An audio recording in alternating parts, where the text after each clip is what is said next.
¿Por qué tantas personas se están preparando para un evento apocalíptico? Las cenas de supervivencia se han vuelto populares, como el Apocalypse Bucket, que vende Costco, un cubo de emergencia de ReadyWise, que incluye comida suficiente para 15 comidas, desde pasta Alfredo hasta cereal de manzana con canela, por $79.99 en línea. Otro artículo menciona que la NASA está planeando un escenario de desastre por un asteroide con un 72% de probabilidad de impactar la Tierra en 14 años. En abril, casi 100 representantes gubernamentales discutieron este escenario teórico, y la NASA encontró que el mejor plan que tenían para contrarrestar este escenario apocalíptico tenía varias fallas importantes, según su presentación. Además, cada vez más estadounidenses están adoptando un estilo de vida de preppers, reflejando ansiedades más profundas relacionadas con la polarización política y la división social. Los preppers son personas que creen que podría ocurrir una catástrofe o emergencia en el futuro y toman medidas para prepararse con anticipación. A menudo almacenan agua y comida, construyen refugios y acumulan municiones, incluso llegando a construir búnkeres subterráneos. En los últimos años, la comunidad de preppers en Estados Unidos ha crecido y se ha diversificado, adoptando medidas de preparación cada vez más extremas. Hace poco, se supo que Mark Zuckerberg construyó un búnker subterráneo en Hawái, y Sam Altman, al hablar de un posible escenario apocalíptico, mencionó que tiene armas, oro, yoduro de potasio, usado para tratar lesiones por radiación, antibióticos, baterías, agua, máscaras de gas del ejército israelí y un gran terreno en Big Sur, California, al que puede volar. Entonces, la pregunta es, ¿por qué tantas personas se están preparando para el fin del mundo? Creo que el miedo es la emoción dominante de nuestra época. Estamos rodeados de miedo, vivimos en él, la sociedad está saturada de miedo, está por todas partes, influye en nuestras decisiones, en nuestra política e incluso en algunas prácticas religiosas. Cuando las personas deciden almacenar alimentos, construir refugios subterráneos y prepararse para cualquier escenario apocalíptico, ¿sabes qué me dice eso? Me dice que su fe no está en Jesucristo ni en su palabra que dice, no te sobrevendrá mal, ni plaga tocará tu morada. Su fe está en bloques de concreto, en refugios fabricados con acero y materiales de grado militar. Solo necesitas investigar un poco para ver la gran cantidad de personas que están tan consumidas por el miedo que se están preparando para diferentes tipos de escenarios apocalípticos. Algunos pueden encontrarlo divertido, pero el aumento de estos búnkeres subterráneos es un símbolo de un aumento del miedo en muchas personas de la sociedad. Realmente, toma un momento para pensarlo. ¿Qué impulsaría a una persona a gastar su dinero duramente ganado en un búnker subterráneo? La razón principal es el miedo. Miedo al fin del mundo. Miedo al apocalipsis, miedo a la destrucción, a una violenta revuelta o cualquier otra cosa. Estos búnkeres son lo que muchas personas perciben como un lugar seguro, una fortaleza, un refugio. Ahora entiendes por qué David dijo en el Salmo 27, estos confían en carros y aquellos en caballos, mas nosotros en el nombre de Jehová, nuestro Dios, tendremos memoria. Las personas ponen su confianza en todo tipo de cosas que perciben como su salvación. Sin embargo, para los creyentes, el poder del Evangelio es que no necesitamos temer a la muerte, no necesitamos temer el fin del mundo o la caída de un meteorito o el apocalipsis. Nuestra esperanza no está en búnkeres o armas, sino en la cruz de Cristo. No necesitamos temer el fin del mundo, porque la Biblia nos dice que cuando el mundo termine, Cristo estará aquí. Terminará cuando Dios diga que terminará y no un momento antes. No tenemos nada que temer porque nuestro refugio está en los brazos del Señor. Nuestra fortaleza está en Dios. Nuestro búnker es la protección ofrecida por Jesucristo. Solo en Él, y en Él solamente, podemos estar seguros. Algunos preferirán esconderse en búnkeres fortificados, otros correrán al edificio más alto y fuerte, y otros se sentirán más seguros en su hogar con todas las ventanas cerradas, las puertas con cerrojo y la alarma encendida. Pero esta mañana quiero urgirte a que te refugies bajo la sombra del Todopoderoso. Corre hacia Dios, corre hacia Jesús. Solo bajo su sombra encontrarás seguridad, protección y preservación. Cuando sientas el calor de los problemas de la vida, corre hacia Dios, arrodíllate, permanece en oración, continúa en oración, permanece en su presencia, vive bajo la sombra del Todopoderoso. ¿Estás siguiendo la tendencia? La cultura actual está muy influenciada por las tendencias. Estas no solo afectan la moda y el entretenimiento, sino también las conversaciones políticas. Las redes sociales suelen destacar temas, productos o discusiones que están en tendencia. Influencers, celebridades y comentaristas tratan constantemente de seguir y anticipar la próxima gran tendencia.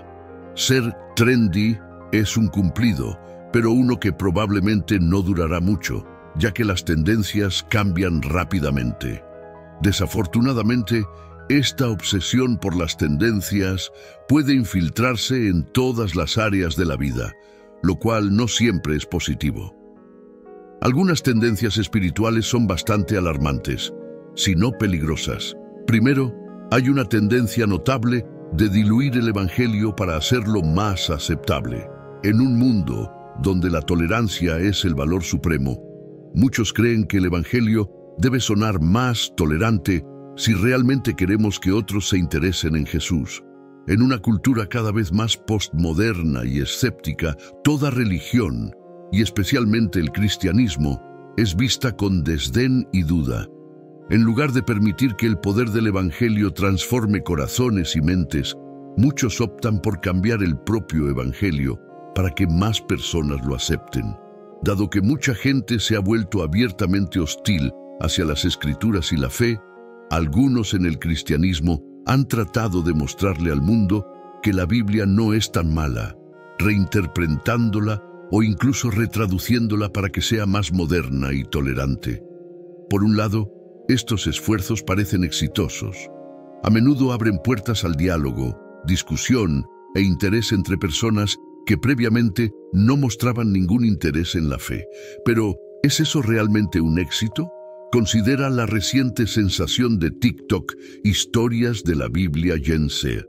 Este canal de TikTok tiene más de 350,000 seguidores y varios de sus videos han alcanzado millones de vistas. Su popularidad ha llevado incluso a la publicación de El Evangelio por Gen Z, que incluye 50 historias de los evangelios contadas en la jerga de la generación Z. Ahora, la popularidad de este producto es evidente, y aunque ha recibido críticas, también ha recibido grandes elogios. Uno de los principales argumentos a favor de esta traducción es que llega y atrae a personas que de otro modo no leerían la Biblia. Eso debe ser algo bueno, ¿verdad? Bueno, no necesariamente. Si conseguimos que la gente se interese en la Biblia cambiándola, entonces no hemos logrado que se interesen en la Biblia, ¿verdad? Los hemos hecho interesarse en otra cosa, y este es el problema principal. Demasiadas tendencias modernas buscan hacer que el cristianismo sea popular y aceptable, y en el proceso, estas tendencias ofrecen algo sin poder porque no es el Evangelio. Siguiendo con la Biblia Gen Z, solo considera algunas de las críticas y elogios. Si revisas los comentarios y reseñas, encontrarás que la mayoría elogian las historias por su humor, con caritas sonrientes y emojis de risa. A la gente no puede dejar de hacerles gracia, y por eso les gusta, es entretenido. Hay algo que decir sobre el hecho de que el Nuevo Testamento fue originalmente escrito en griego común, y la necesidad de que se traduzca a un lenguaje comprensible, pero nunca ha sido una tarea humorística. Cuando el hermoso y asombroso evento de Gabriel hablando a María sobre el hijo que va a concebir se convierte en algo cómico y ligero, algo ha salido terriblemente mal. Como muchos comentarios y reseñas claramente indican, la gente sigue leyendo no porque esté cautivada por el poder de Jesús, sino porque están entretenidos. Así que, aunque cosas como la Biblia Gen Z pueden hacer que la gente hable de Jesús, lo hacen de la manera correcta. Difícilmente, como dijo un comentarista, no soy religioso, y esto es muy divertido. Otro dijo, no soy religioso, pero escucharé la Biblia de esta manera. Otros comentaron que asistirían a la iglesia si se usara la Biblia Gen Z. ¿Ves? No se trata de que el Evangelio cambie vidas, se trata de cambiar el Evangelio para que encaje con los estilos de vida actuales. No solo estas tendencias bordean, sino es que viven en el reino de la blasfemia y el sacrilegio, sino que tampoco tienen poder para salvar, porque no son el verdadero Evangelio. La Biblia Gen Z puede parecer tonta e inofensiva para algunas personas, pero en muchos sentidos cae en la misma categoría que otros grupos que cooptan y alteran las Escrituras. Por ejemplo, hay informes de una nueva traducción de la Biblia que se está trabajando en China, sancionada y supervisada por el Partido Comunista Chino. Se ha dicho que esta traducción actualizada pretende estar al día con los tiempos y hacer que la Biblia se alinee con los principios comunistas. Incluso han circulado rumores de que principios confucianos y budistas podrían incorporarse. Aunque tendremos que esperar a que la traducción se publique para saber si estos rumores son ciertos, son aterradores.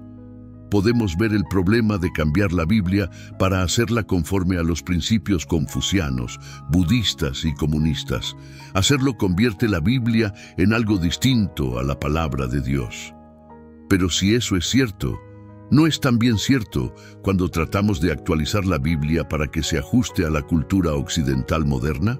La tendencia de modernizar el mensaje de la Biblia para que encaje en la cultura es una tendencia peligrosa que los cristianos deberían evitar. Lo que puede parecer una tendencia menos dramática, pero mucho más peligrosa, es la tendencia de la distracción. Muchos cristianos se opondrán a los intentos de diluir la Biblia, pero la mayoría de nosotros lucharemos con las interminables formas de entretenimiento y distracción. Como si muchos de nosotros no viéramos ya más televisión de la que deberíamos. Los servicios de transmisión por Internet ahora han hecho que ver series de forma desenfrenada sea más fácil que nunca. Los teléfonos inteligentes han puesto la web mundial al alcance de nuestras manos y bolsillos. La mayoría de las personas no pueden esperar en un semáforo, hacer fila o ir al baño sin revisar sus teléfonos.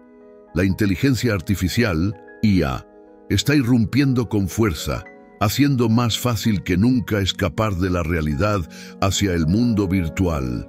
Pero, ¿qué tiene de malo esto? A simple vista, nada, y ese es parte del peligro. El entretenimiento no es categóricamente pecaminoso y no es necesario quemar los teléfonos inteligentes como si fueran libros mágicos. Aunque la IA podría tener desventajas significativas, también puede tener aplicaciones beneficiosas. Entonces, ¿cuál es el peligro? Quizás la amenaza más significativa sea simplemente la distracción. Un estudio sugiere que, a nivel mundial, las personas pasan un promedio de casi 7 horas al día frente a una pantalla. La cantidad de tiempo que pasamos en teléfonos, computadoras y televisión es asombrosa, y aunque todo ese tiempo se dedicara a entretenimiento inocente e inofensivo, sigue siendo una cantidad de tiempo enorme. Pasar tanto tiempo distraído y entretenido puede tener serias consecuencias espirituales. Cuanto más tiempo pasamos distraídos, menos tiempo dedicamos a leer la palabra de Dios, a orar y a servir a los demás. Cuanto más distraídos estamos, menos enfocados estamos en la guerra espiritual en la que estamos inmersos. Los cristianos deben pensar seriamente en cómo frenar las tendencias actuales de distracción y entretenimiento. Otra tendencia a la que hay que estar atentos es la cultura de la afirmación. En la superficie hay mucho que gusta de la idea del autocuidado y la imagen positiva de uno mismo, pero este movimiento tiene un lado oscuro. Desvía nuestro enfoque del Creador hacia la creación, intentando glorificar al ser humano en lugar de alabar al Creador. La frase «eres suficiente» puede sonar atractiva, pero contradice el Evangelio. Sin Jesús, definitivamente no somos suficientes.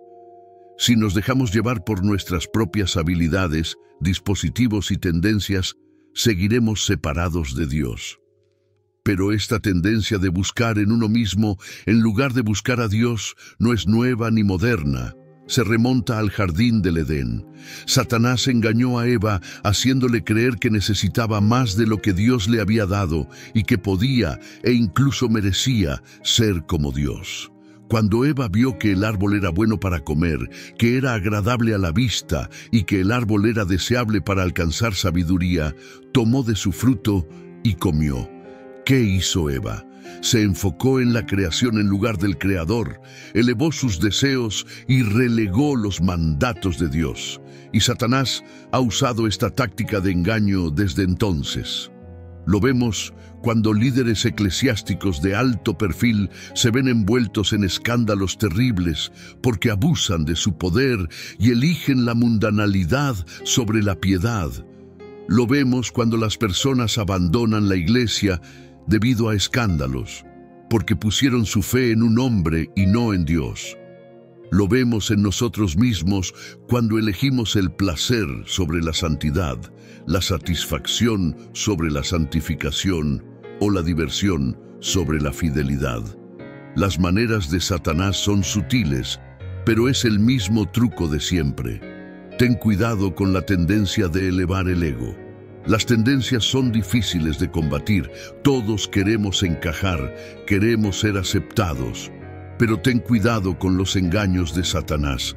No busques ser famoso ni estar a la moda. Busca ser fiel en Cristo. En todo el mundo hoy en día, los cristianos no podemos evitar notar el declive constante de personas que asisten regularmente a la iglesia o que abiertamente profesan la fe cristiana. Antes, era común que los negocios cerraran los domingos, que los empleadores permitieran a sus trabajadores tener el domingo libre y asistir a la iglesia era lo normal entre nuestros compañeros. Los tiempos han cambiado. Cuando le digo a la gente que prefiero tener los domingos libres para poder asistir a la iglesia, casi parecen ofenderse al considerar que me considero religioso.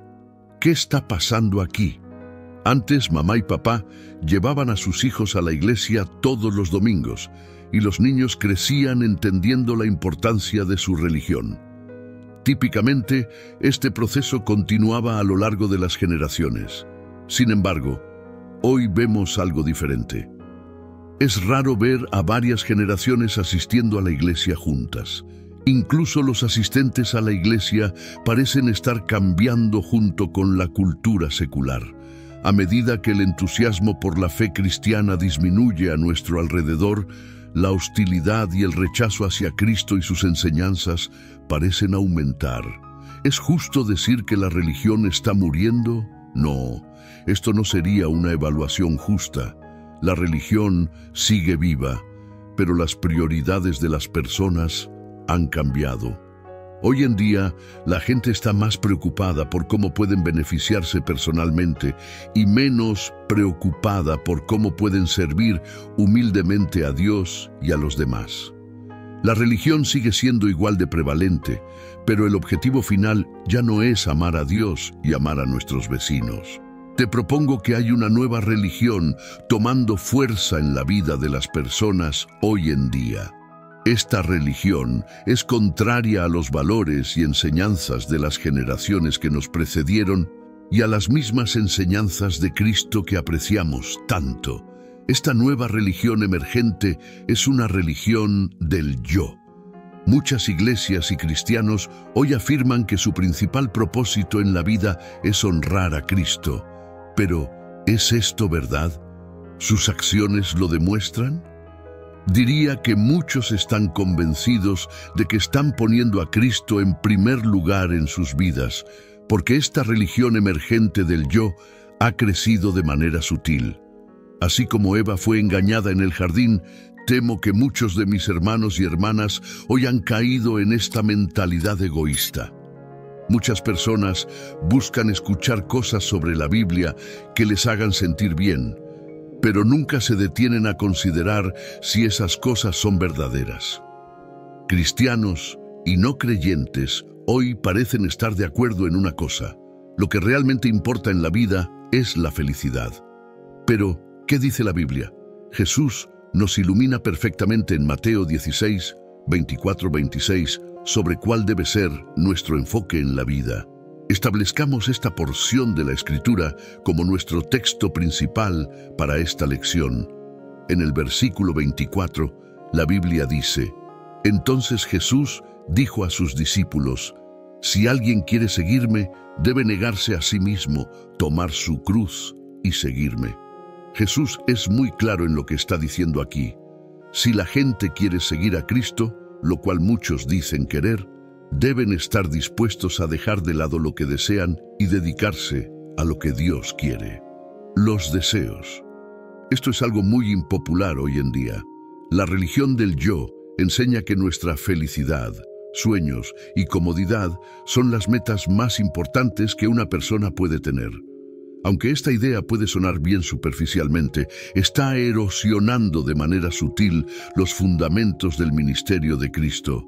Es difícil convencer a alguien de que debe poner a Dios en primer lugar en una sociedad que constantemente les enseña lo contrario.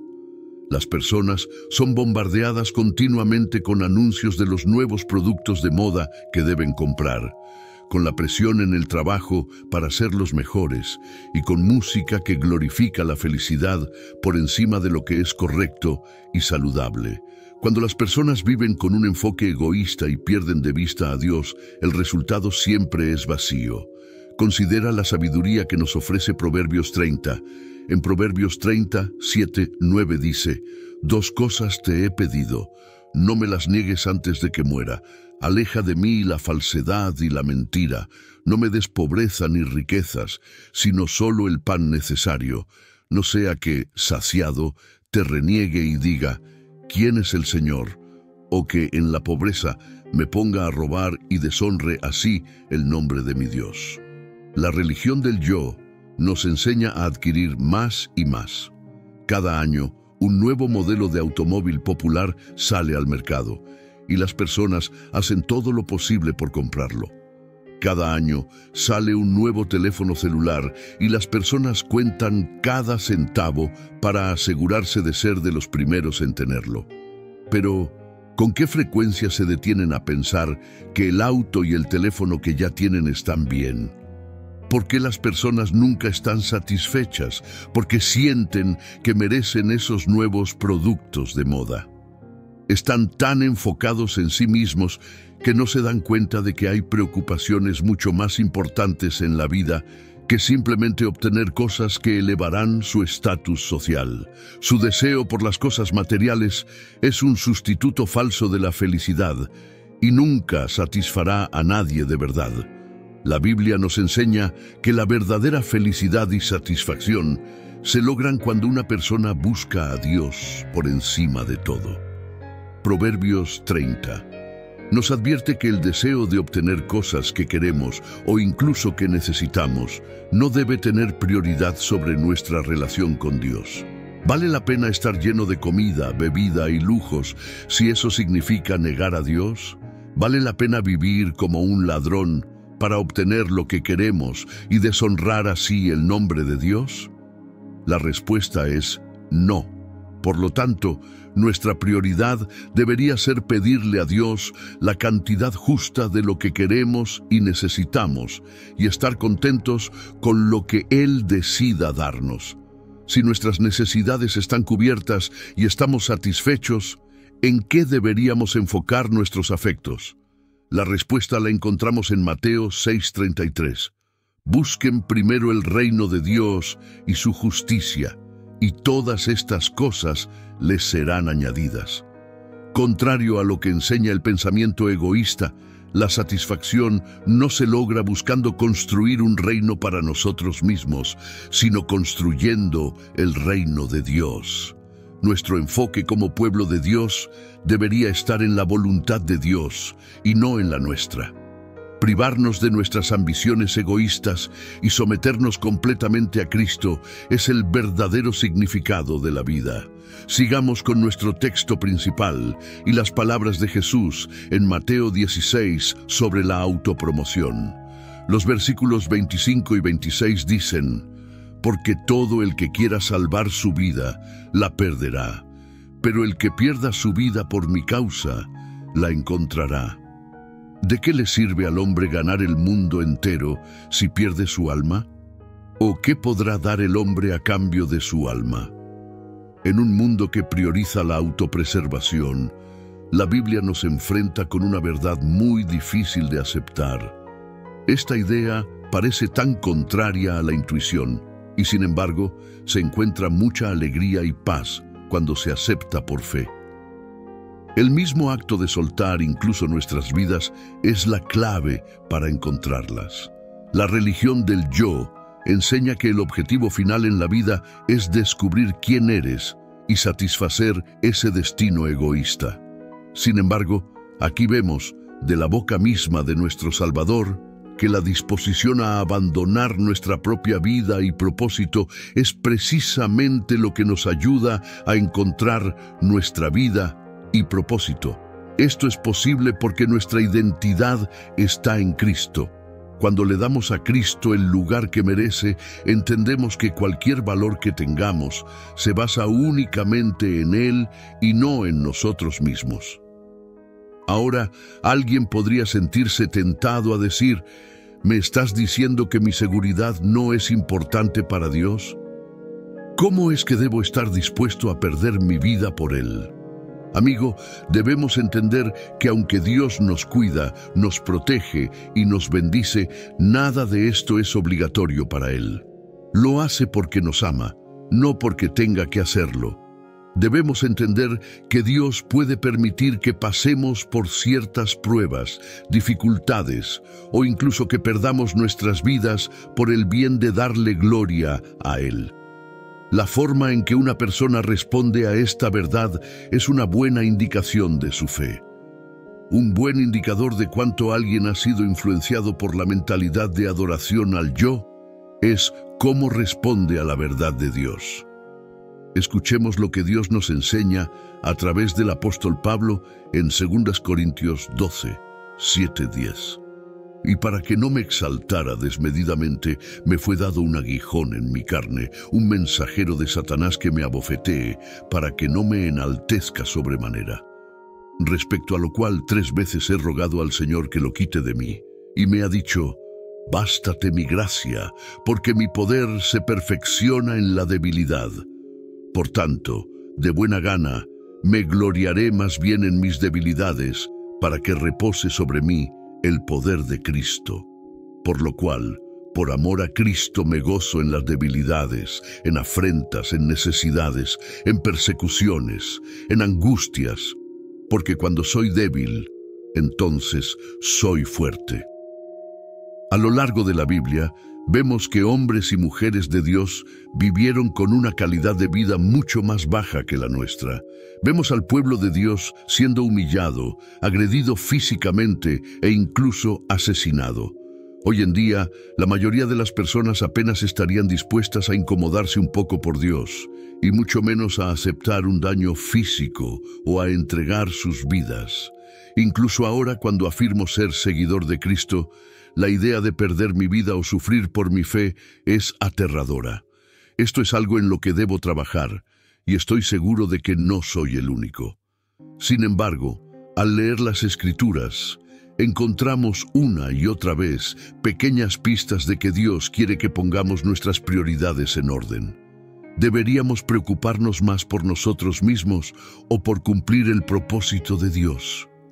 Observemos que Dios permitió que el apóstol Pablo soportara un problema de salud para evitar que se volviera orgulloso. Aunque Pablo pidió a Dios varias veces que le quitara ese sufrimiento, Dios decidió que Pablo continuara con ese aguijón en la carne. Vemos un escenario similar cuando Job pierde su riqueza, su esposa, sus hijos y su salud a manos de Satanás. Dios permitió que esto sucediera, al igual que permitió que Pablo soportara su condición de salud. ¿Acaso Dios no se preocupa por Pablo? ¿Acaso no se preocupa por Job? Claro que sí, y mucho. Pero Dios nunca prometió que la vida sería fácil, cómoda o incluso segura para su pueblo. ¿Qué significa esto para nosotros? Dios tampoco nos prometió seguridad. Debemos estar dispuestos a perder nuestras vidas si eso es lo que Dios desea de nosotros. No necesitamos entenderlo, pero sí debemos obedecer. El mundo nos enseñará que debemos hacer lo que nos hace felices y vivir lo que creemos que es nuestro destino. Pero esto es falso. Lo que realmente importa es someternos a la voluntad de Dios para nuestras vidas y lo que le dará gloria a Él.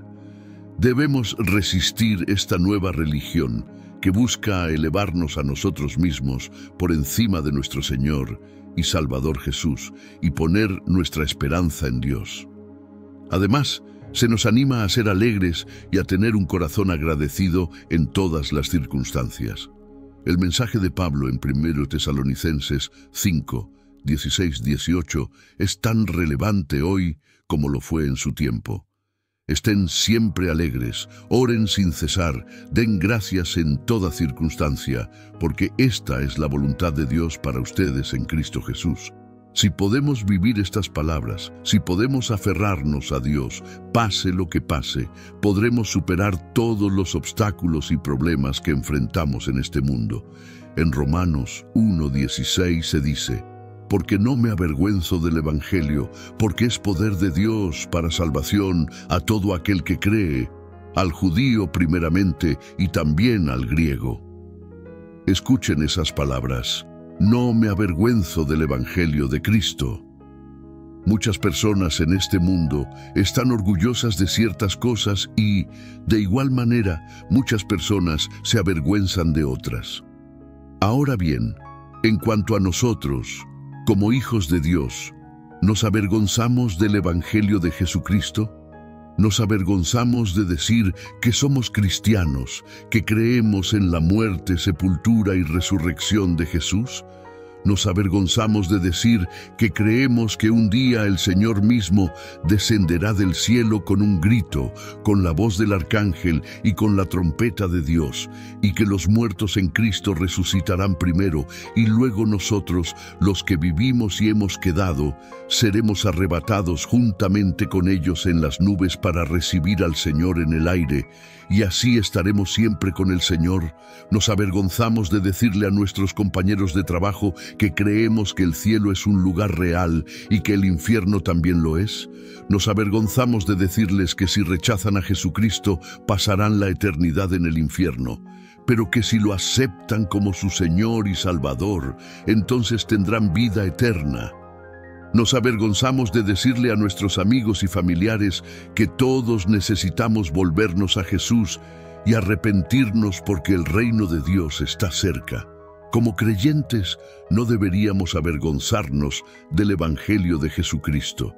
No deberíamos avergonzarnos porque el diablo y el mundo están difundiendo agresivamente un mensaje de engaño. El diablo y este mundo están tratando agresivamente de alejar a las personas del Evangelio Salvador de Jesucristo. Es hora de que, como creyentes en Jesucristo, nos levantemos y declaremos al mundo que hay un Salvador, que hay alguien que puede liberarte si estás atado, que hay un Redentor y su nombre es Jesús, Jesucristo. No debemos avergonzarnos del Evangelio, sino que debemos luchar por él. Debemos levantarnos como hijos e hijas del Altísimo y proclamar que Jesucristo es el Señor. Debemos proclamar No me avergüenzo del Evangelio de Cristo, porque es poder de Dios para salvación a todo aquel que cree. Así que te animo a ser valiente. A medida que la voz del mundo se vuelve más fuerte, la voz de la Iglesia también debe ser más fuerte. La voz tuya y mía, como creyentes, debe ser más fuerte y debemos decirle a cada alma que podamos que Jesús es Señor y Jesús es Rey. Así que, santos, no permanezcan en silencio, no permitan que el mundo los silencie. Hablen de Jesús, griten sobre Jesús y nunca se avergüencen del Evangelio de Jesucristo. No se turbe vuestro corazón, crean en Dios, crean también en mí. Estas son las palabras de Jesucristo en Juan 14:1. Si has aceptado a Jesucristo como tu Señor y Salvador, entonces tienes todas las razones para no estar turbado. Tienes todas las razones para no estar ansioso o preocupado en tu corazón. La vida de un cristiano no es fácil. Jesús mismo dijo que en esta vida tendremos problemas, pero Él nos manda que tengamos valor porque Él ha vencido al mundo. ¿Tienes problemas con la ira? Mira tu corazón. ¿Tienes problemas con el autocontrol, con el juego, o sigues cayendo en el mismo pecado una y otra vez? Pues es un problema del corazón. Guarda tu corazón con diligencia, porque de él mana la vida, dice la Biblia. Los problemas de la vida son problemas del corazón. No te intimides por la magnitud de la tentación a tu alrededor. No te asustes por el tamaño del enemigo. En su lugar, toma tus armas, la oración, la palabra de Dios, la alegría y la paz en medio de la adversidad. Estas son las cosas que el diablo no soporta.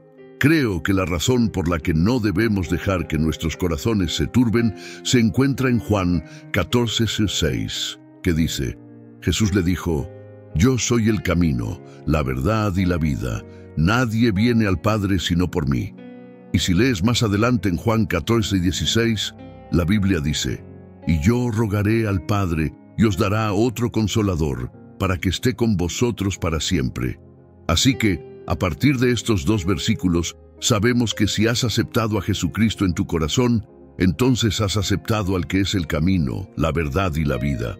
No hay nada que Él no regule, no hay nada que Él no sepa.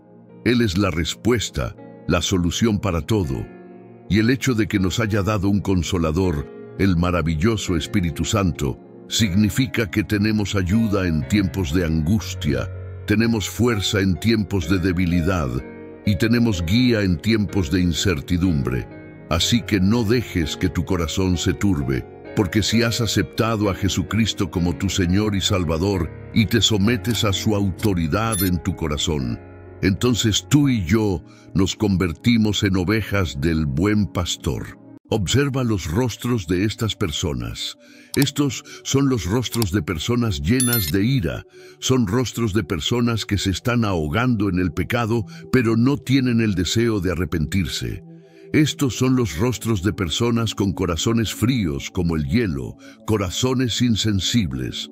Leemos mucho sobre la profecía bíblica acerca de los últimos tiempos. Sabemos sobre las señales extrañas en el cielo, sobre guerras y rumores de guerras, y también sobre la gran apostasía donde muchos se apartan de la fe. Pero lo que estás a punto de escuchar es la advertencia profética más seria de la Biblia sobre el tipo de personas que verás en los últimos días. La Biblia está llena de advertencias sobre cómo deberías vivir tu vida, sobre el diablo y sus estrategias, y sobre el tipo de compañía que deberías mantener. Pero quiero enfocarme en las advertencias de 2 Timoteo 3. Las advertencias en este capítulo son increíblemente poderosas porque se centran en la cultura de hoy y en la sociedad. 2 Timoteo capítulo 3 habla sobre los últimos días y siento que el tema del capítulo se captura en el primer versículo porque la Biblia dice: Pero entiende esto, que en los últimos días vendrán tiempos peligrosos. La traducción amplificada dice: Pero entiende esto, que en los últimos días vendrán tiempos peligrosos de gran estrés y problemas. días difíciles que serán difíciles de soportar. Al leer el capítulo, varias cosas se vuelven claras. En los últimos días habrá un rechazo total de Dios en este mundo. Todo lo que la palabra de Dios representa será rechazado. Será un tiempo en el que la gente querrá que les digan lo que quieren escuchar. Querrán un evangelio que dé bendiciones, pero que no requiera arrepentimiento. Querrán un evangelio que predique prosperidad, no una vida de sacrificio. Y hay mucho de esto en este momento. Mucha gente prefiere escuchar lo que les agrada en lugar de recibir el evangelio puro que penetrará el corazón y desafiará todo comportamiento pecaminoso en tu vida. Para agregar a la corrupción que habrá en el mundo, 2 Timoteo 3 nos dice que habrá un colapso total de la sociedad, porque la gente será traicionera, impulsiva, calumniadora, brutal, desobediente a los padres, abusiva y sin autocontrol. No habrá reglas ni absolutos morales, ni restricciones de ningún tipo. Todos harán lo que les parezca correcto a sus propios ojos y ay de la persona que se atreva a cuestionar las elecciones de vida de alguien. Ahora, el versículo 5 dice que la gente tendrá una apariencia de piedad, pero negará su poder. No tengas nada que ver con tales personas. Este es el tiempo de los rebeldes religiosos, hombres y mujeres que tienen la apariencia exterior de piedad, pero que en el fondo de sus corazones están llenos de pecado y engaño. Los rebeldes religiosos harán todas las preguntas correctas, pero observa sus acciones porque seguirán todas las respuestas equivocadas. Los rebeldes religiosos pueden llegar a citar las Escrituras, pero sus corazones estarán lejos de Dios y aún más lejos de su palabra. Cuando leas 2 Timoteo 3, pasa por la lista de cómo será la gente en la sociedad. La Biblia te dice que la gente será amante de sí misma, lo que significa que serán narcisistas y egocéntricos, lo cual obviamente va en contra del mandamiento de amar al Señor con todo tu corazón, alma y mente. La gente será amante del dinero, impulsada por la avaricia. ¿Cuánto de esto vemos en este día y edad? ¿Cuánta avaricia hay en este mundo? Sin embargo, la palabra de Dios nos dice que debemos estar libres del amor al dinero. A medida que avanzas más y más en la lista, encontrarás que las personas se describen como sin amor, desprovistas de afecto humano natural, jactanciosas y arrogantes. Entonces, como cristianos, quiero que respondan las siguientes preguntas. ¿Estás firme en un mundo pagano? ¿Dejarás que la sociedad controle cómo actuarás o cómo vivirás tu vida? ¿Seguirás a la multitud y a la mayoría mientras se aman más a sí mismos que a Dios? Ten cuidado de no ser encontrado con las características mencionadas en 2 Timoteo 3. Ten cuidado de que las personas incrédulas, infieles e indiferentes no te cambien.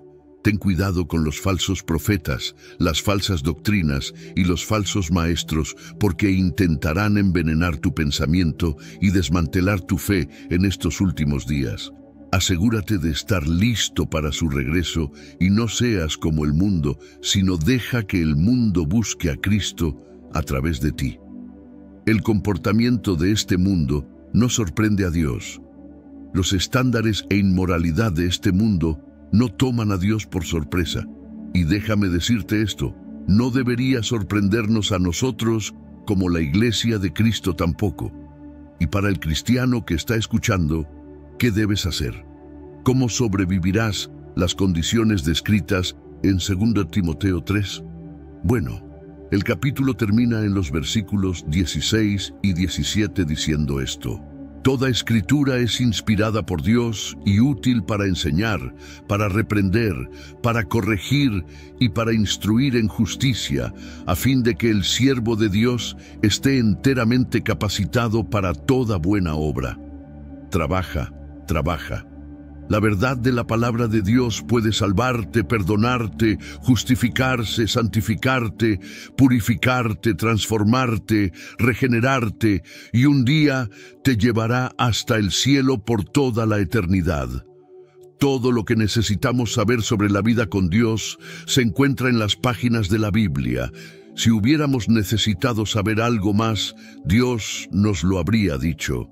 La Biblia es completa tal como está, un producto terminado que producirá en nosotros una nueva vida, una vida piadosa, una vida en crecimiento, una vida fructífera, una vida amorosa, una vida como la de Cristo, una vida eterna, la misma vida de Dios.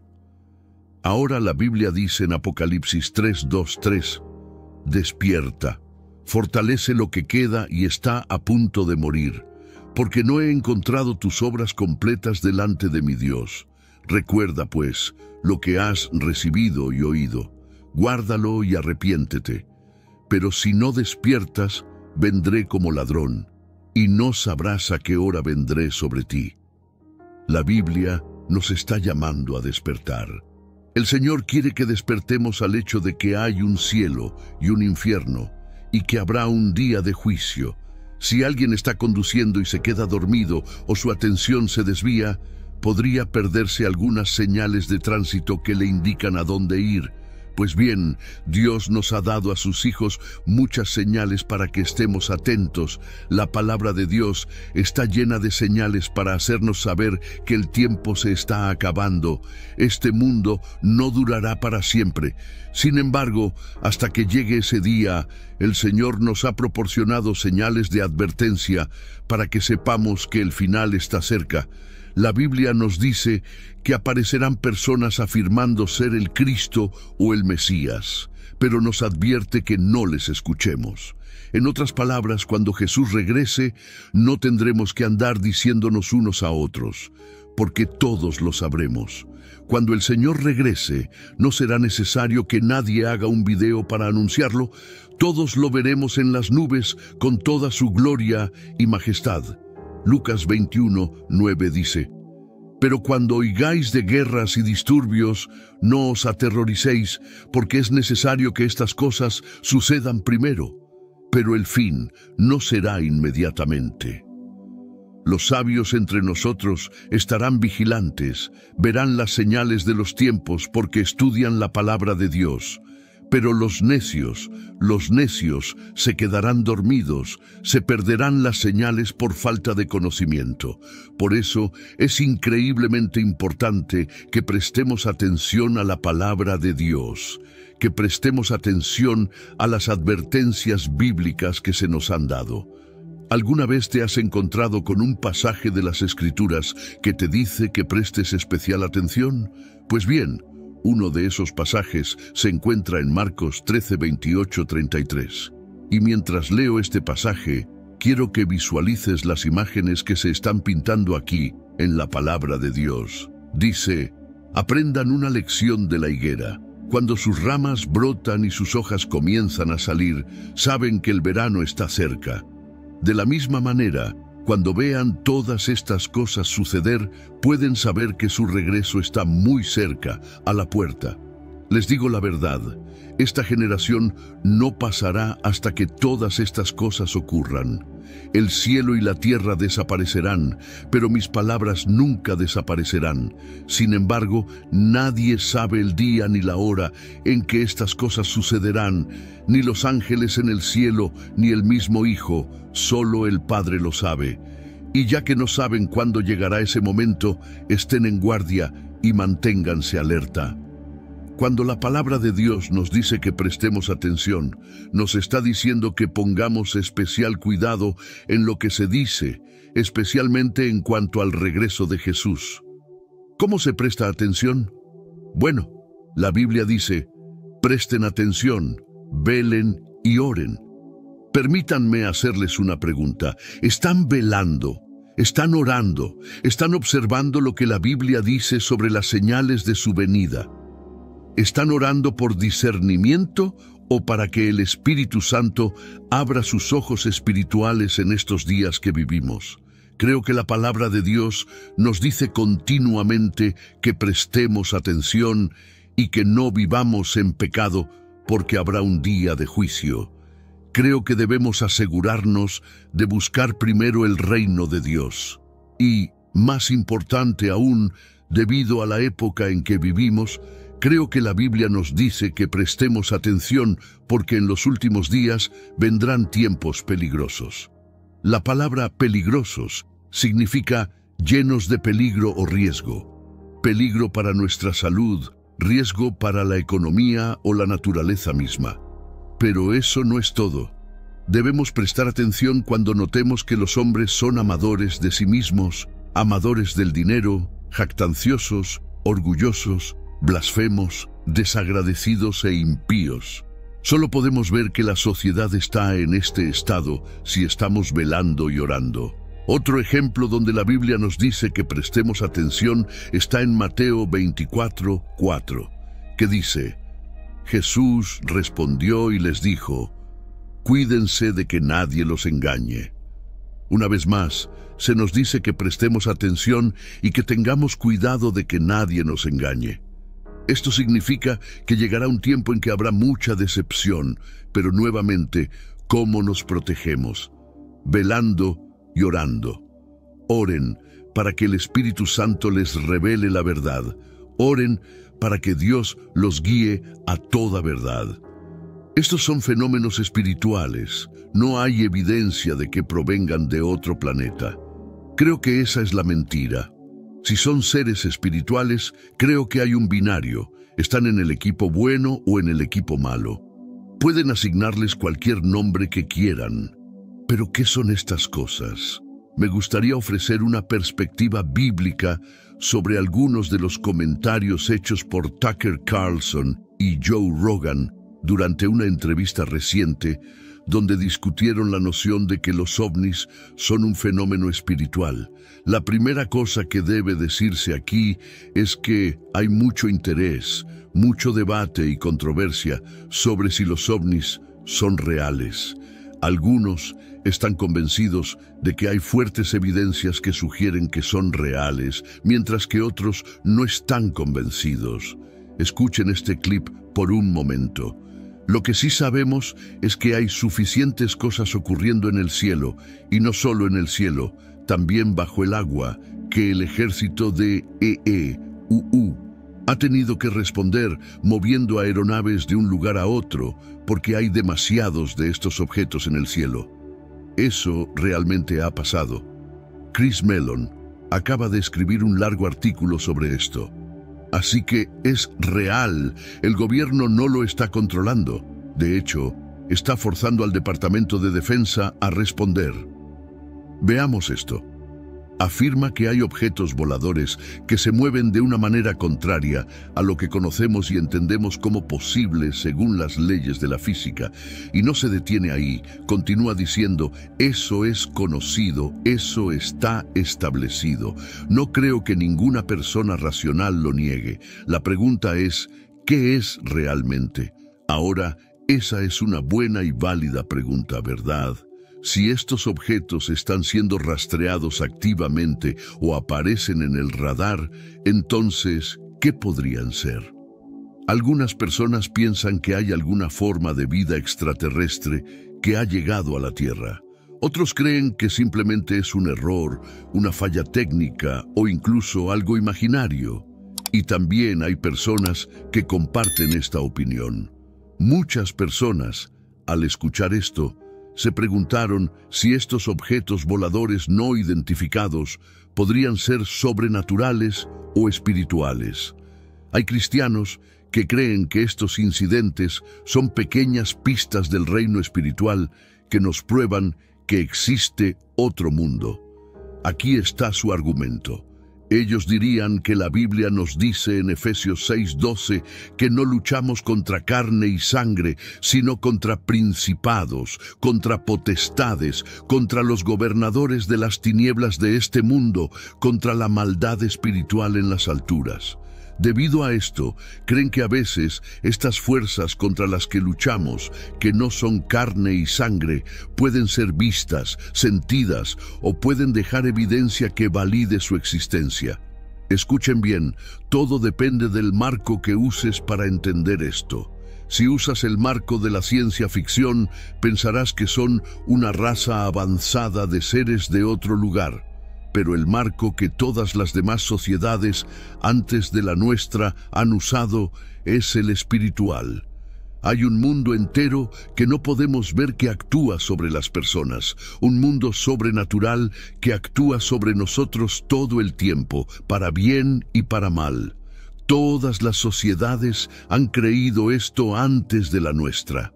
De hecho, todas las sociedades en toda la historia registrada han creído esto, hasta agosto de 1945, cuando lanzamos las bombas atómicas sobre Hiroshima y Nagasaki, y de repente Occidente se volvió oficialmente secular. Somos nuestro propio Dios, y no hay otro Dios. Ese es el mundo en el que hemos crecido, pero eso es una anomalía. Ninguna otra sociedad ha pensado así. Nunca ha habido una sociedad que pensara eso. Todas las demás sociedades han asumido y han tenido todo tipo de explicaciones diferentes, y los detalles difieren, pero la idea central no difiere y nunca ha diferido, desde las cavernas hasta ahora, que estamos siendo influenciados por fuerzas espirituales todo el tiempo. Para alguien nacido antes de 1945, sería mucho más obvio que esto es lo que todas las sociedades han escrito. Y de hecho, esa batalla invisible a nuestro alrededor, esa batalla espiritual, ha sido la base de todas las religiones, no solo del cristianismo. Una cosa en la que todos los cristianos pueden estar de acuerdo es que la Biblia nos da a conocer la realidad de un reino espiritual, un reino donde existen demonios y ángeles, un reino donde las fuerzas del mal libran guerra contra las fuerzas de Dios. Y aunque la Biblia no habla en detalle sobre lo que se puede ver en el mundo espiritual, podemos aprender algunos de los efectos y las cosas que ocurren en ese ámbito. Y aunque la Biblia no menciona nada sobre objetos voladores no identificados, podríamos tener preguntas, pero debemos recordar que nuestras mentes son tan limitadas en comparación con Dios o con el reino espiritual. Tenemos una comprensión y un punto de vista limitados, y por lo tanto, nunca podremos entender completamente los asuntos del Espíritu. Hay un pasaje interesante en la Biblia que dice en Isaías 55, 8, 9, «Porque mis pensamientos no son vuestros pensamientos, ni vuestros caminos mis caminos, declara el Señor. Como los cielos son más altos que la tierra, así mis caminos son más altos que vuestros caminos, y mis pensamientos más altos que vuestros pensamientos». No podemos esperar saberlo todo, ni que todo lo extraño tenga sentido. El profeta Ezequiel escribe sobre algo similar en el primer capítulo, «Ruedas en el cielo». Es una lectura asombrosa. Si lees esto, piensas, «¡Guau!». Está en todas las escrituras hebreas. Son fenómenos espirituales. No hay evidencia de que provengan de otro planeta. Creo que esa es la mentira, que vienen de Marte. El espacio y la atmósfera están bien monitoreados, tanto por razones militares como de defensa, y también porque es importante saber cuándo vienen los asteroides. No hay evidencia de que haya muchos de estos objetos entrando en nuestra atmósfera desde otro planeta. No hay evidencia de eso en absoluto. Así que están aquí y han estado aquí durante miles de años, lo que sea que sean. Y para mí está bastante claro que son entidades espirituales, lo que significa que son sobrenaturales. Algo por encima de lo natural, por encima de lo observable. Ahora, hay una referencia en Ezequiel capítulo 1, y aquí está un resumen de algunas de las cosas clave que se mencionan. La palabra del Señor vino expresamente a Ezequiel, el sacerdote. Ezequiel dijo, «Entonces miré, y he aquí un torbellino venía del norte, una gran nube con un fuego ardiente que se envolvía, y un resplandor alrededor de ella, y en medio de ella algo como el color del ámbar, en medio del fuego. También de en medio de ella salió la semejanza de 4 seres vivientes, y esta era su apariencia. tenían la semejanza de un hombre. Cada uno tenía 4 caras y cada uno tenía 4 alas. En cuanto a la semejanza de sus caras, cada uno tenía la cara de un hombre. Cada uno de los 4 tenía la cara de un león a la derecha. Cada uno de los 4 tenía la cara de un buey a la izquierda y cada uno de los 4 tenía la cara de un águila. Así eran sus caras. Sus alas se extendían hacia arriba. 2 alas de cada uno tocaban una a otra y 2 cubrían sus cuerpos. Y cada uno iba hacia adelante. Iban a donde el espíritu quería ir y no se volvían cuando iban. Ahora, cuando miré a los seres vivientes, he aquí una rueda estaba en la tierra junto a cada ser viviente con sus 4 caras. La apariencia de las ruedas y su obra era como el color del berilo, y los 4 tenían una misma semejanza. Su apariencia y su obra eran como una rueda en medio de una rueda. Cuando se movían, iban en cualquiera de las 4 direcciones, y no se volvían cuando iban. En cuanto a sus aros, eran altos y temibles, y sus aros estaban llenos de ojos alrededor de los 4. Cuando los seres vivientes iban, las ruedas iban junto a ellos. Y cuando los seres vivientes se levantaban de la tierra, las ruedas se levantaban. A donde el espíritu quería ir, iban, porque el espíritu iba, y las ruedas se levantaban junto con ellos, porque el espíritu de los seres vivientes estaba en las ruedas. Cuando aquellos iban, estos iban. Cuando aquellos se detenían, estos se detenían. Y cuando aquellos se levantaban de la tierra, las ruedas se levantaban junto con ellos, porque el espíritu de los seres vivientes estaba en las ruedas. Hay una cantidad increíble de imágenes en Ezequiel capítulo 1, y muchos llegarán rápidamente a la conclusión de que los seres vivientes mencionados aquí son también los seres vivientes mencionados en el libro de Apocalipsis, aquellos que caen y adoran al Cordero, Jesucristo.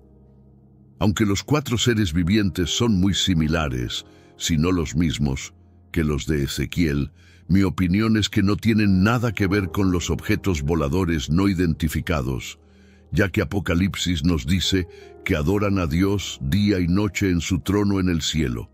Apocalipsis 4:8 dice, y cada uno de los 4 seres vivientes tenía 6 alas, y estaban llenos de ojos alrededor y por debajo de sus alas, y día y noche no cesaban de decir, Santo, santo, santo es el Señor Dios Todopoderoso, que era, que es y que ha de venir.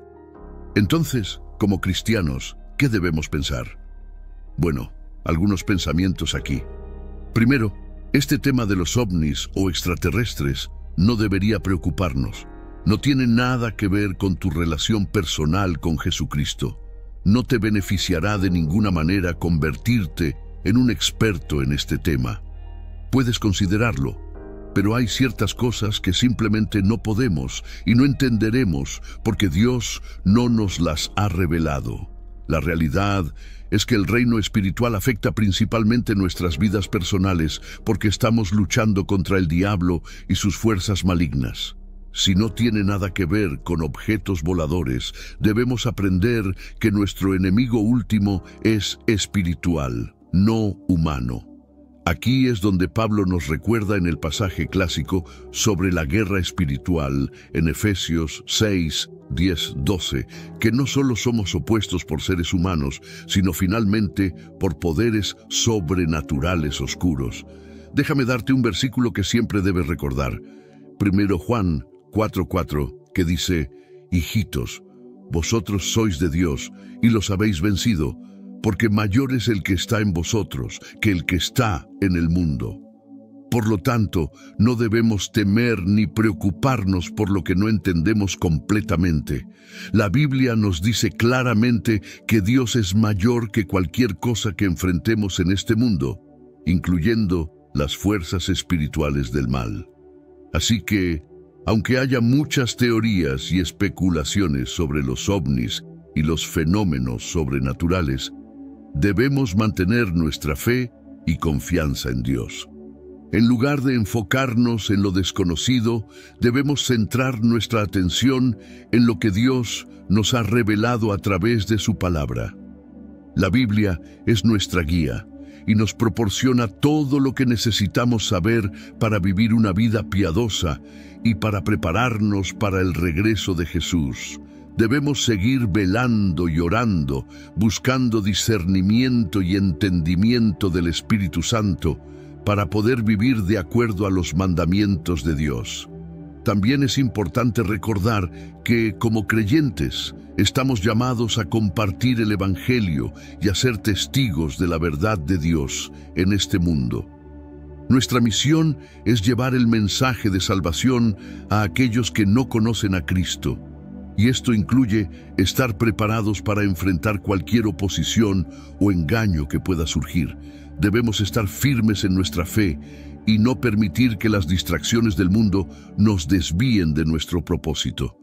Finalmente, recordemos las palabras de Jesús en Mateo 24, 36, 37. Pero del día y la hora nadie sabe, ni aun los ángeles de los cielos, sino solo mi Padre. Mas como en los días de Noé, así será la venida del Hijo del Hombre. Debemos estar siempre preparados, viviendo cada día con la expectativa de su regreso y asegurándonos de que nuestras vidas reflejen su amor y verdad. En resumen, mientras el mundo puede estar fascinado con los misterios y lo sobrenatural, nosotros como cristianos debemos mantener nuestra mirada en Cristo, confiando en su soberanía y poder. La verdadera batalla es espiritual y nuestro mayor enemigo es el diablo y sus fuerzas. Pero podemos estar seguros de la victoria en Cristo, porque mayor es el que está en nosotros que el que está en el mundo. Vivamos cada día con fe, esperanza y amor, proclamando el Evangelio y esperando el glorioso regreso de nuestro Señor y Salvador, Jesucristo. ¿Por qué Jesús oraba a Dios si Él es Dios? Esta es una pregunta que muchos han formulado. Cuando leemos los Evangelios, vemos que Jesús a menudo se retiraba para orar. Por ejemplo, en el libro de Lucas se nos dice: pero Él se retiraba a lugares desiertos para orar. Lucas 5:16. Si Jesús es Dios, ¿no estaría dialogando consigo mismo? Es una pregunta justa y curiosa que nos invita a explorar las profundidades de la humanidad y la naturaleza divina de Jesús. Existe un solo Dios, que existe eternamente como tres personas distintas: el Padre, el Hijo y el Espíritu Santo. Esto no significa que haya tres dioses, sino más bien un solo Dios y tres personas. Al igual que el agua puede ser hielo, líquido o vapor, y seguir siendo agua. Dios es Padre, Hijo y Espíritu Santo, y sigue siendo un solo Dios. Pero el Consolador, el Espíritu Santo, a quien el Padre enviará en mi nombre, Él os enseñará todas las cosas y os recordará todo lo que yo os he dicho. Juan 14:26. Aquí, Jesús habla del Espíritu Santo como una persona distinta, enviado por el Padre y actuando en el nombre de Jesús, mostrando la unidad y los roles distintos dentro de la Trinidad. Dentro de esta comprensión, surge una pregunta que ha desconcertado a muchos. Si Jesús es Dios, como parte de la Trinidad, ¿por qué necesitaba orar? Esta pregunta va al corazón del ministerio y la misión terrenal de Jesús. Jesús, siendo completamente Dios y completamente hombre, dedicó tiempo a la oración. Analizaremos cómo sus oraciones revelan su relación con el Padre, cumplen su papel en la tierra y nos enseñan sobre la naturaleza de la comunicación con Dios. Únete a nosotros mientras buscamos entender la hermosa complejidad de las oraciones de Jesús y lo que significan para nuestras vidas espirituales. La naturaleza de Jesús es extraordinaria y única porque es tanto Dios como una persona como nosotros al mismo tiempo. Esto significa que Jesús es 100% Dios. Puede hacer cosas que solo Dios puede hacer, como realizar milagros especiales y rescatar a las personas de manera única. Pero también es 100% humano, siente hambre, dolor y muere. Es como tener dos conjuntos completos de todo en una persona. Imagina tener todos los superpoderes, pero también vivir como una persona normal, experimentando todo lo que experimentamos, excepto que nunca hizo nada mal. Creemos esto porque nos ayuda a entender cómo Jesús pudo hacer cosas increíbles, pero también saber lo que es ser una persona. La naturaleza de Jesús es uno de los misterios centrales de la fe, y es comprendiendo tanto su divinidad como su humanidad que se logra a través de su vida, muerte y resurrección el propósito de las oraciones de Jesús. Modelo de humanidad. Jesús nos mostró la mejor manera de hablar y vivir con Dios, la dependencia del Padre. Jesús vivió de tal manera que nos demostró que no hacía nada por su propia voluntad. De cierto os digo, no puede el Hijo hacer nada por sí mismo, sino lo que ve hacer al Padre. Porque todo lo que el Padre hace, también lo hace el Hijo. Juan 5:19.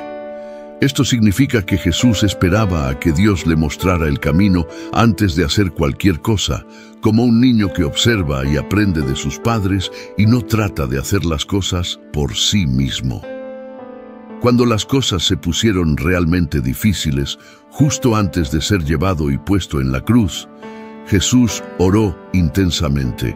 Dijo: Padre, si quieres, pasa de mí esta copa, pero no se haga mi voluntad, sino la tuya. Lucas 22:42. Esto muestra que confiaba en el plan de Dios, más que en sus propios sentimientos, incluso cuando tenía miedo. Otro propósito de las oraciones de Jesús fue enseñar a los discípulos a orar. Jesús no mantuvo su vida de oración en secreto, la compartió con sus amigos, los discípulos. Un día le pidieron que les enseñara a orar, y él dijo: Cuando oréis, decid: Padre, santificado sea tu nombre, venga tu reino. Danos cada día el pan nuestro cotidiano.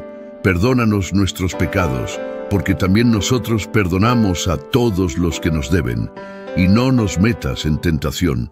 Lucas 11:1-4.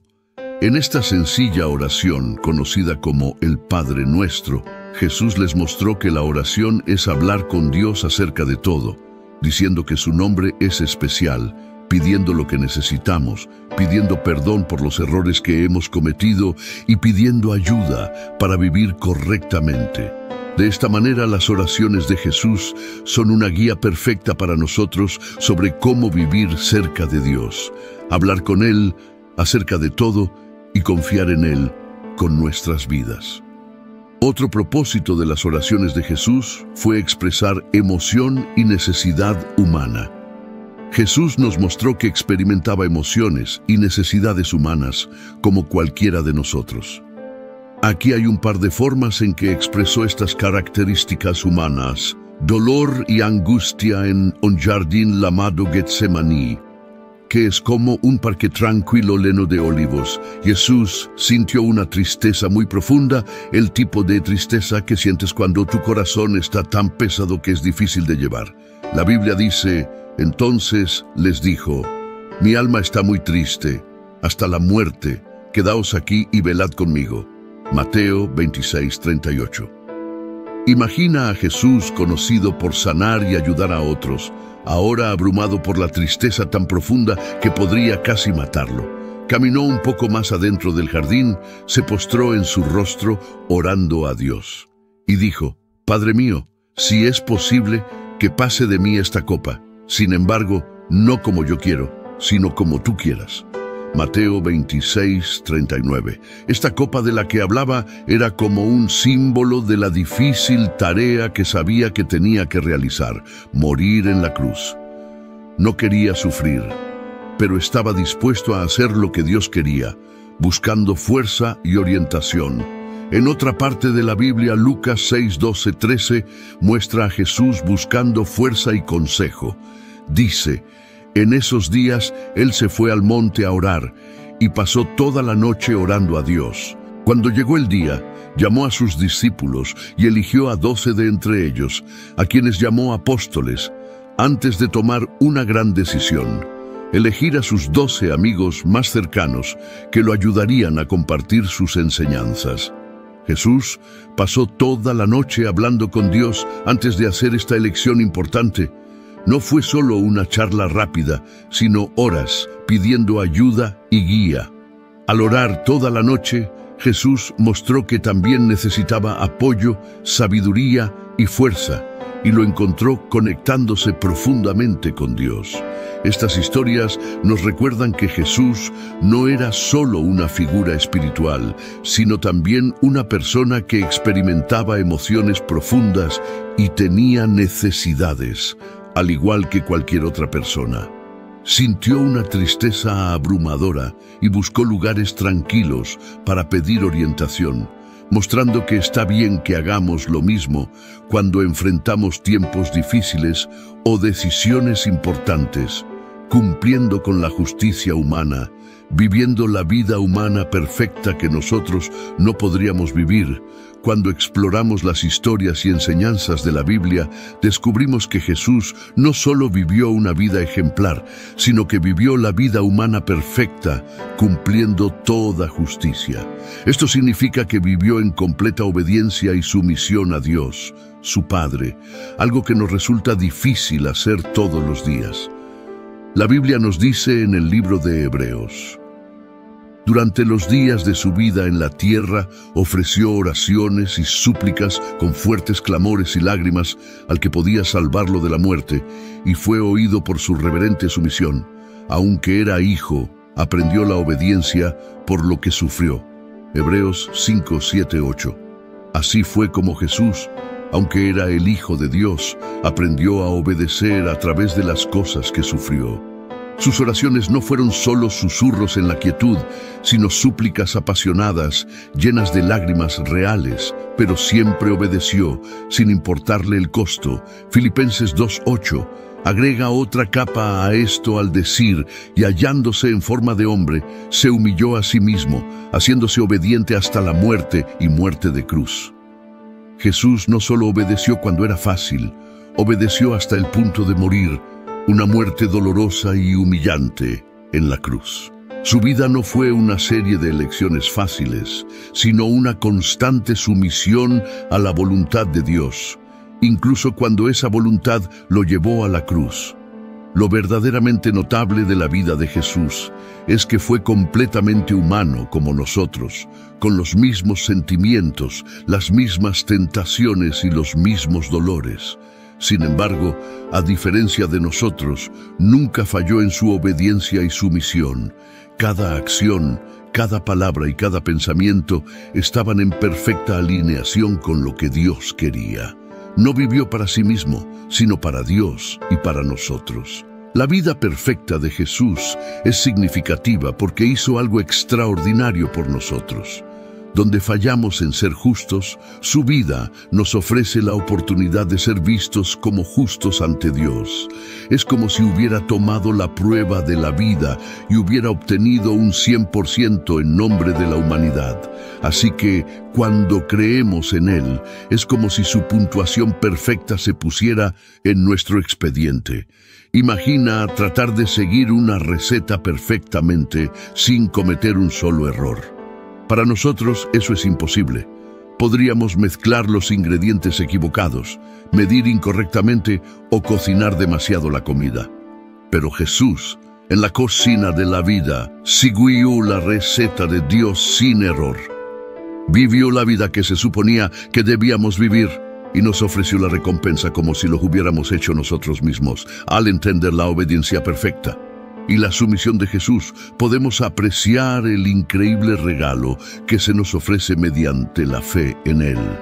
Es un regalo que nos anima, no porque podamos ganarlo, sino porque se nos da libremente. Un testimonio de la vida perfecta que vivió en nuestro nombre. La importancia de la oración en la vida de Jesús no fue solo algo que hacía por deber religioso o como una exhibición pública. Era tan natural y esencial como respirar, una línea vital con su Padre para mantener la comunión. Para Jesús, la oración era sobre mantenerse conectado, era como el vínculo inquebrantable entre un hijo y un padre. A pesar de que Jesús era el Hijo de Dios, seguía hablando con Dios, mostrándonos que dependía de su conexión para obtener fuerza y orientación. Esto nos dice algo poderoso acerca de la oración. No se trata de pedir cosas, sino de mantener nuestra relación con Dios fresca y viva. Mira lo que sucedió justo después de que Jesús fue bautizado. Y sucedió que también cuando Jesús había sido bautizado y estaba orando, los cielos se abrieron. Lucas 3:21. En este momento el cielo mismo pareció descender, afirmando esta profunda relación. Jesús estaba en contacto constante con su Padre y fue durante estas conversaciones que sucedieron cosas increíbles. Se tomaron decisiones, se dio fuerza y se compartió amor. Un acto de amor y confianza dentro de la Trinidad. La oración también fue un acto de amor y confianza dentro de la Trinidad. Padre, Hijo y Espíritu Santo. Incluso siendo Dios, Jesús expresó su confianza en el Padre a través de la oración. Por ejemplo, cuando estaba a punto de resucitar a Lázaro de entre los muertos, dijo: Padre, te doy gracias porque me has oído.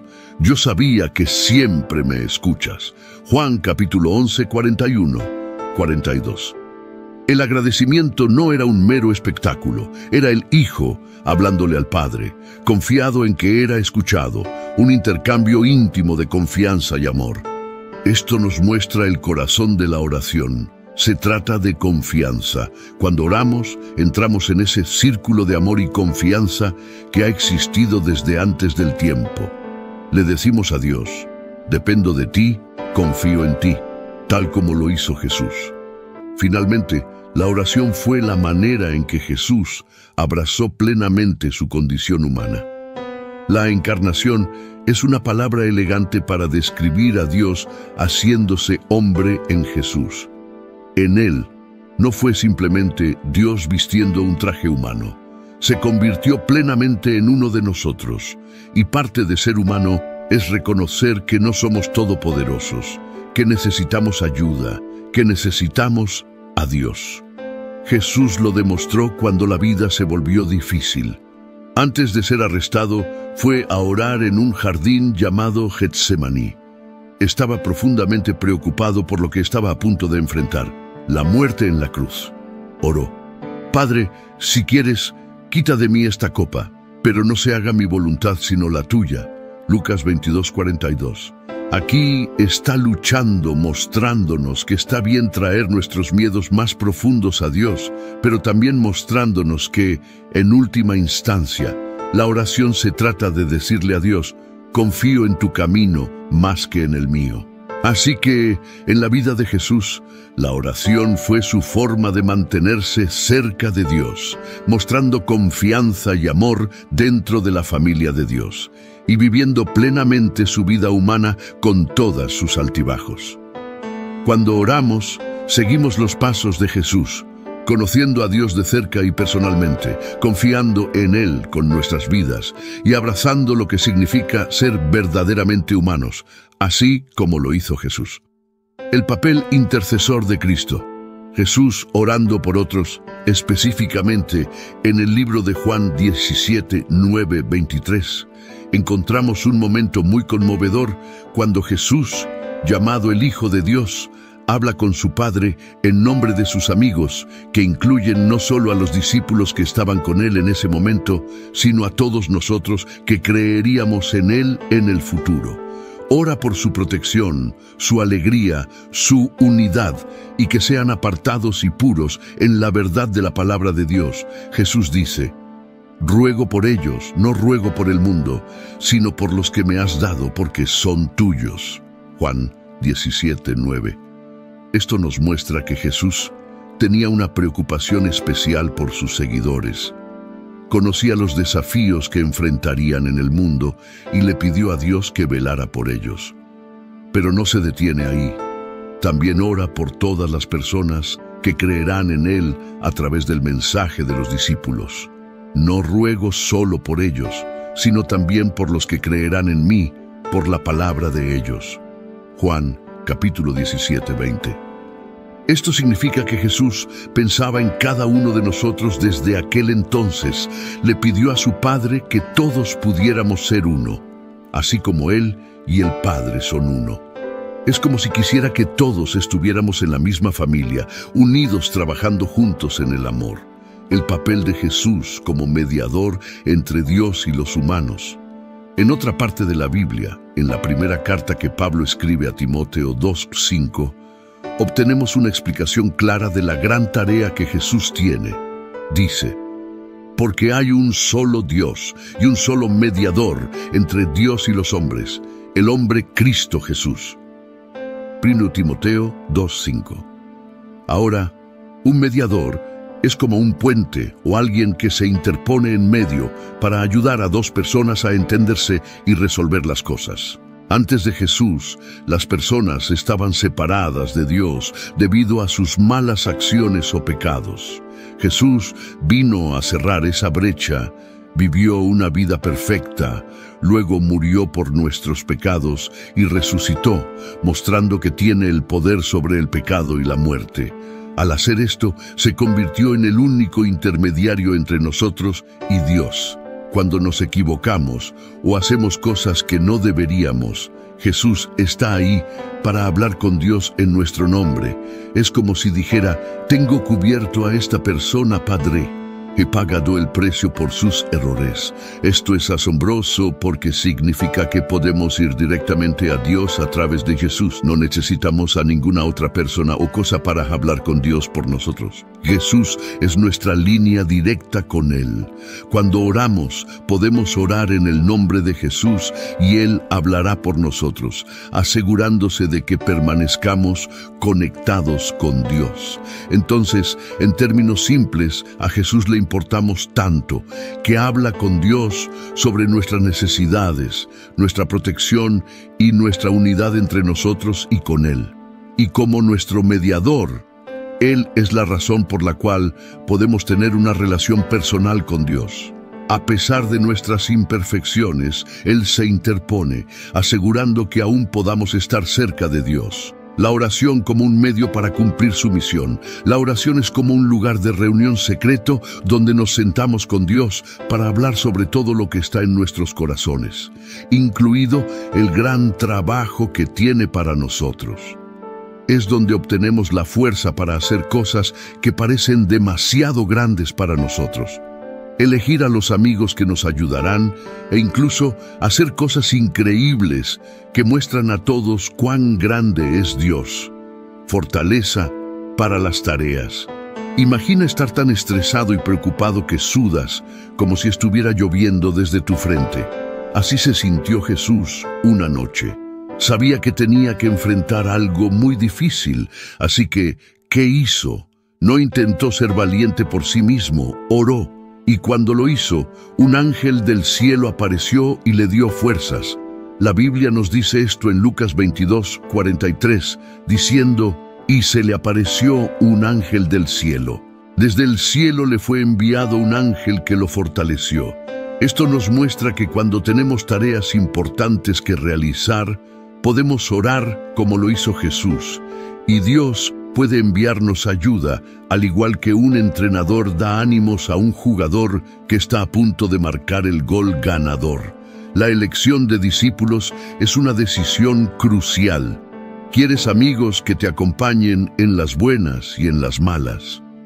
Jesús enfrentó una decisión importante al elegir a sus discípulos, aquellos que continuarían su obra después de su partida. No eligió a cualquiera, sino que pasó toda la noche hablando con Dios al respecto. La Biblia nos cuenta en Lucas 6:2-13 que en aquellos días fue al monte a orar y pasó toda la noche en oración a Dios. Cuando se hizo de día, llamó a sus discípulos y eligió a 12, a quienes también puso el nombre de apóstoles. La noche entera que Jesús pasó con Dios fue su forma de asegurarse de tener el equipo correcto. Cuando enfrentamos decisiones importantes como elegir amigos o formar un equipo, podemos detenernos y hablar con Dios al respecto, tal como lo hizo Jesús. glorificar al Padre a través de milagros es otro aspecto importante. Hay momentos en los que necesitas que ocurra algo extraordinario, como un milagro real. Cuando Jesús estaba a punto de resucitar a su amigo Lázaro de entre los muertos, no simplemente chasqueó los dedos. Primero habló con Dios y le agradeció por siempre escucharlo, como un hijo agradeciendo a su padre por estar siempre allí. Esto es lo que dijo en Juan 11, 41-42. Quitaron la piedra y Jesús, levantando los ojos a lo alto, dijo: Padre, gracias te doy porque me has oído. Yo sabía que siempre me oyes, pero lo dije por causa de la multitud que está aquí, para que crean que tú me has enviado. Jesús nos mostró que, incluso cuando estamos a punto de hacer algo sorprendente, no se trata de exhibir nuestras habilidades, sino de mostrar la bondad y el amor de Dios. Habló primero con Dios para dejar claro que las cosas asombrosas que estaban a punto de suceder eran gracias a Dios, no solo a Él. Así que la oración no se trata solo de pedir cosas, sino de prepararnos para hacer grandes cosas, tomar decisiones inteligentes y dar crédito a Dios por las cosas increíbles que hace a través de nosotros. Es como una línea directa de superpoder que siempre está abierta, pase lo que pase. En nuestro viaje para entender por qué Jesús, que es reconocido como Dios, oraba a Dios, hemos desglosado algunos puntos vitales. Recapitulemos primero, tocamos la naturaleza de Jesús como totalmente divino y totalmente humano. Esta dualidad es esencial para comprender las razones detrás de sus oraciones. Como Dios, Jesús es la segunda persona de la Trinidad, pero como hombre vivió dentro de las limitaciones de la humanidad. Filipenses 2, 6, 8. En segundo lugar, exploramos el concepto de la Trinidad: Dios el Padre, Dios el Hijo y Dios el Espíritu Santo. Tres personas distintas, pero una en esencia. Jesús se comunicaba con Dios el Padre, mostrándonos la relación perfecta dentro de la divinidad. Juan 10:30. La importancia de las oraciones de Jesús es extensa. Revelaron su confianza en Dios el Padre, modelando la dependencia de la sabiduría y la fuerza de Dios incluso ante desafíos. Sus oraciones, como la de Getsemaní: Padre, si quieres, quita de mí esta copa, pero no se haga mi voluntad sino la tuya. Lucas 22:42. Muestran su sumisión a la voluntad de Dios, proporcionando una visión de su misión de redimir a la humanidad. Además, las oraciones de Jesús sirvieron como una visión íntima de su ministerio. Oró por sus discípulos y por todos los creyentes, pidiendo unidad y protección. Juan 17, 20, 23. Reflejando su papel como intercesor y revelando la profundidad de su amor y compromiso con su misión. Te invitamos a reflexionar sobre el ejemplo de Jesús y considerar el papel de la oración en tu propia vida. Jesús se retiraba a lugares solitarios para orar. Lucas 5:16. Siendo el Hijo de Dios, vio la necesidad de orar, y cuanto más nosotros, sus seguidores, necesitamos cultivar una vida de oración. Su ejemplo no es simplemente un ritual a seguir, sino una invitación a fomentar una relación personal con Dios, donde podamos depositar nuestras cargas y encontrar orientación y consuelo en la esencia de nuestros momentos con Dios. Recuerda que la oración es un regalo, un diálogo y una ofrenda de paz en la que puedes participar. Mientras reflexionas sobre la vida de Jesús, considera cómo tu propia vida de oración se alinea con su ejemplo.